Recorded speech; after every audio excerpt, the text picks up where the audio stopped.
अपनी पत्नी से हमेशा छुपा कर रखें ये बातें, वरना बुरा होगा अंजाम। आचार्य चाणक्य को भारत के सबसे बुद्धिमान या फिर कहें तो विद्वान लोगों के तौर पर जाना जाता है।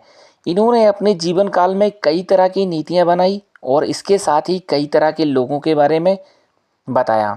अगर हम इनकी बनाई नीतियों के अनुसार चलें तो एक सुखद और संपन्न जीवन जी सकते हैं। आज इस आर्टिकल में हम आपको चाणक्य नीति में बताए गए उन बातों के बारे में बताने जा रहे हैं जिनका जिक्र आपको कभी भी अपनी पत्नी के सामने नहीं करना चाहिए। केवल यही नहीं, कुछ ऐसी बातें भी हैं जिन्हें आपको अपनी पत्नी के साथ कभी भी शेयर नहीं करना चाहिए। इनके बारे में विस्तार से जानते हैं। इनकम की पूरी जानकारी। तो दोस्तों नंबर 1 है ये कि अपनी इनकम की पूरी जानकारी कभी भी अपनी पत्नी को ना दें। चाणक्य नीति के अनुसार आपको अपनी पत्नी से अपने इनकम की पूरी जानकारी कभी शेयर नहीं करनी चाहिए। आपको उसे अपने पैसों के बारे में सब कुछ नहीं बताना चाहिए। कई बार जब आपका इनकम होता है तो ऐसे में आपकी पत्नी ज़्यादा पैसे खर्च करने लगती है। ऐसा होने पर बेफिजूल के खर्चे बढ़ने लगते हैं। कई बार ऐसा होने की वजह से पैसों की तंगी का सामना भी करना पड़ सकता है।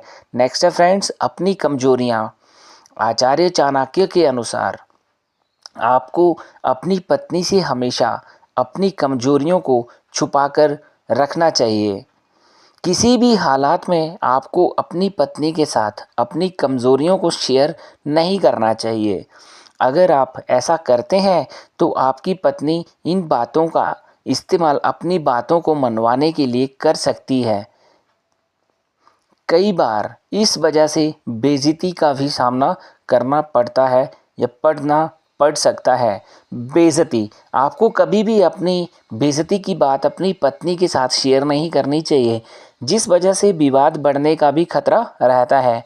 अगर किसी ने आपकी बेइज्जती की है या फिर किसी से आपकी लड़ाई हुई है तो उसे अपनी पत्नी से छुपा कर ही रखें। तो दोस्तों उम्मीद करता हूँ आपको ये दी गई जानकारी पसंद आई होगी और आप इन बातों को अमल में भी अवश्य लाएंगे। तो दोस्तों फिर मिलता हूँ एक और नई वीडियो के साथ, तब तक के लिए bye bye, tata, take care friends.